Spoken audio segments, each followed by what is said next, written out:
सीधा आपको लिए चलते हैं। सीएम पुष्कर सिंह धामी कुछ कह रहे हैं। नीचे आया तो वहां के एक कर्मचारी ने मुझे कहा, साहब कहाँ जा रहे हैं आप इतने सवेरे? क्योंकि मेरी आदत है मैं घूमने निकल जाता हूँ। एक किसी को ले लेता साथ में, चूंकि वो जरूरी होता है।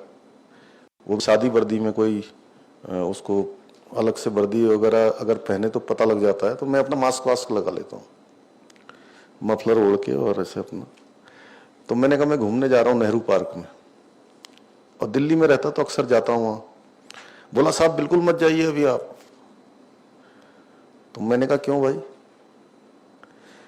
बोला आप उत्तराखंड की आदत के होंगे, वहाँ तो लोग सवेरे से घूमते हैं और बड़ा अच्छा पर्यावरण रहता है, अच्छा पॉल्यूशन का लेवल बहुत हल्का है, वहाँ है ही नहीं पॉल्यूशन।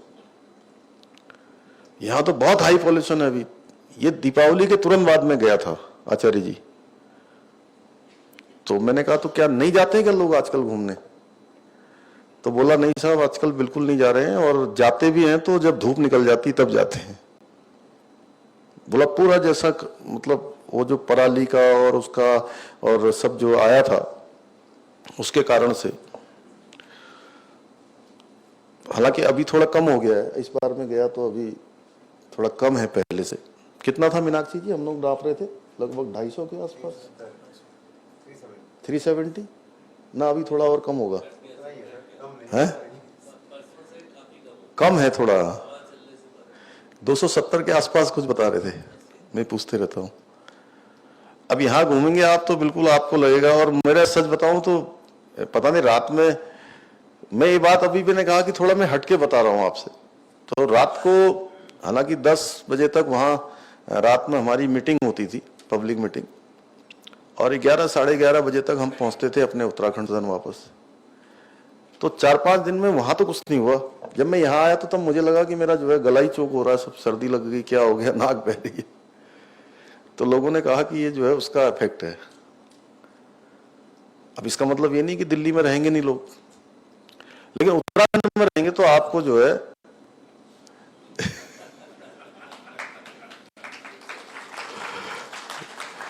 तो एक तो ये फायदा है सबसे बड़ा।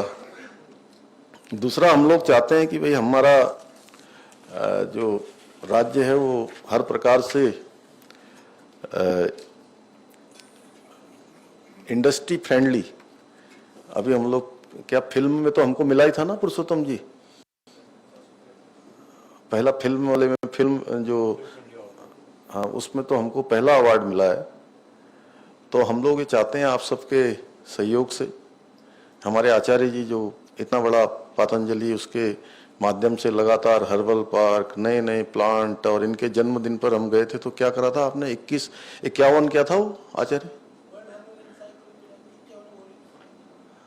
51 इन्होंने जो है बड़ी बड़ी अलग अलग पुस्तकें वहां पर हम लोगों से विमोचित करवाई।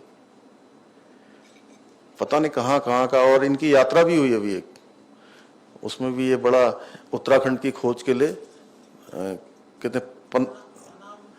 अनाम चोटियों पर, तो हम भी गए थे इनके पीछे पीछे थोड़ी दूर तक इनको छोड़ने के लिए कि जल्दी आ जाना करके वहां से आप।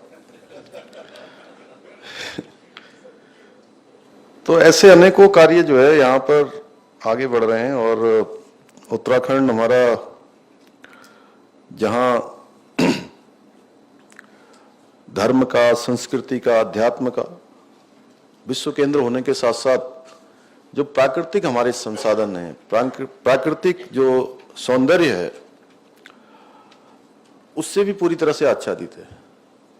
जहां देखिए बद्रीनाथ जी हैं, केदारनाथ जी हैं, चारों धाम यहाँ है, गंगा जी, यमुना जी, अनेकों अनेकों नदियां यहाँ से जो प्रवाहमान रहती हैं, 12 महीने बह रही। उधर से काली, फिर आके उसमें गोरी, काली गंगा, गोरी गंगा, फिर जो है उसमें सरयू मिलती है, राम गंगा मिलती हैं, आगे आकर फिर जो है वो शारदा बन जाती हैं, कोसी बह रही है उधर को, अनेकों अनेकों नदियां पर्वतों से आच्छादित है। भारत सरकार ने इस बार पर्वतमाला कार्यक्रम शुरू किया तो सबसे अधिक हम ही लोगों को खुशी हुई। संधू साहब हमारे NHAI में रहे तो इन्होंने यहाँ इतनी रोडों के बारे में बता रहे थे, और इनके साथ साथ मुझे भी उतनी रोडें याद हैं, क्योंकि मैं जब एक विधायक के रूप में भी मैं लगातार इनके टच में रहता था। इनसे कहता था साहब आप यहाँ बना दीजिए, आप वहाँ बना दीजिए, यहाँ कर दीजिए, तो इनका भी विशेष लगाव था। तो उसके कारण से हमारे यहाँ पर 4 धाम की सारी सड़कें हमारी बन गई हैं। माननीय प्रधानमंत्री जी के प्रधानमंत्री बनने के बाद 2014 के बाद ऑल वेदर रोडें बनी हैं, वनों से आच्छादित है। सोडी साहब हमारे यहाँ पर 71% वनों से आच्छादित है। टोटल जो हमारा एरिया है 71% फॉरेस्ट है। नदियां हैं, पर्वत हैं, वनों से आच्छादित है, और हर प्रकार का यहां पर सौंदर्य है। तो अपने आप में मैं समझता हूं कि वियतनाम वाले आए हैं, वो हमारा जो ये है स्विट्जरलैंड से भी ज्यादा सुंदर है उत्तराखंड।